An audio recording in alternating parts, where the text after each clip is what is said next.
నిన్న గన్స్ గురించి మాట్లాడిన హరీష్ రావు ఏంది అని అంటే, వాళ్ళ ఫ్యామిలీ మెంబర్స్ కి కంచు గోడ కట్టుకున్న హరీష్ రావు గారు ఎంతో మందిని ఎన్కౌంటర్లు జరిగినాయి మన తెలంగాణలో 10 సంవత్సరాల కింద. అండ్ ఇంకొకటి ఏంది అని అంటే, బెదిరింపు అంటే ఎట్లుంటది తెలుసా సార్? ఏ లంజొడక ఆంధ్రని వారా, నువ్వు తెలంగాణని కాదారా మ్యాక్కేడే అని ఒక కానిస్టేబుల్ ని బెదిరించిండు. బెదిరింపు అంటే ఇట్లుంటది సార్. రేవంత్ రెడ్డి సార్ ఎవరిని బెదిరియలేదు. అండ్ బెదిరించి ఇన్వెస్టర్లని ఏమంటారు తీసుకొస్తే ఎవరు సరిగ్గా పెట్టట్లేదు అని అంటే, ఇన్వెస్టర్లు అనేది మీరు చేసిన దరిద్రమైన అప్పుల వల్ల పరిస్థితి ఇంత దూరం వచ్చింది సార్. అర్థమైందా సార్? ఇంకొకటి ఏంది అని అంటే, ఏం లేని మీరు 10 ఏళ్ళ 20 ఏళ్ళ కింద ఏం లేని మీరు ఇప్పుడు 1000 కోట్ల ఆస్తులు ఏ పరంగా వచ్చినాయో అర్థం అవ్వట్లేదు. మీరెవరు బెదిరించారు? ఎందుకు ఇంతగానం సంపాదించారు? మరి ఫామ్ హౌస్లు ఇంత ఇంత పెద్ద ఇల్లులు ఎక్కడి నుంచి 150 కోట్లు 200 కోట్ల ఫామ్ హౌస్లు ఏ నుంచి వచ్చినాయి సార్? ఎవరిని బెదిరిస్తూ వచ్చినాయి ఇవన్నీ? గన్నుల గురించి మాట్లాడే రైట్ మీకు లేదు సార్.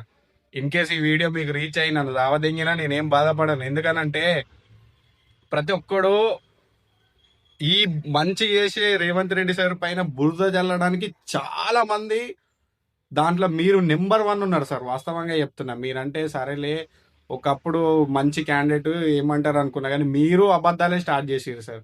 ఉత్సవాల గురించి మాట్లాడుతున్నారు సార్. ఉత్సవాల గురించి మాట్లాడే అర్హతే మీకు లేదు సార్. ఎందుకనంటే చేసిన అప్పులు కట్టుకోవడానికి దిక్కు లేదు సార్. ఇక్కడ మీరేమో ఇంకా ఫ్రెష్గా అప్పులు చేస్తుండే. ఇక్కడ రేవంత్ రెడ్డి సార్ అప్పులు చేయట్లేదు. ఉన్నాయి కూడుకుని చిన్నగా మెల్ల కొంచెం దాంట్లోనే తిందామని వెయిట్ చేస్తున్నాం. అర్థమైందా సార్? దయచేసి ఏమున్నా కూడా మీరు ఉత్సవాల గురించి మాట్లాడకండి సార్. మీరు ఉత్సవాలు అనంటే పిట్టెలు ఎగిరిపోయినట్టు ఎగిరిపోయారు సార్. కొంతమంది రౌడీ షీటర్లు చంపేసిర్రు. వాళ్ళు మనుషులు కాదా? ఇంకొకటి హాస్టళ్లలో పిల్లల గురించి మాట్లాడారు.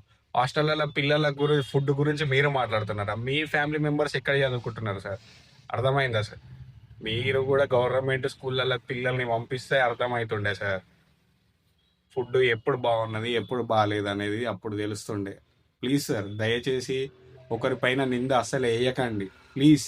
నా రిక్వెస్ట్. రేవంత్ రెడ్డి సార్కి టైం 101% కొంచెం బ్యాడ్లు ఉన్నదేమో మీరు చేసిన అప్పు వలన.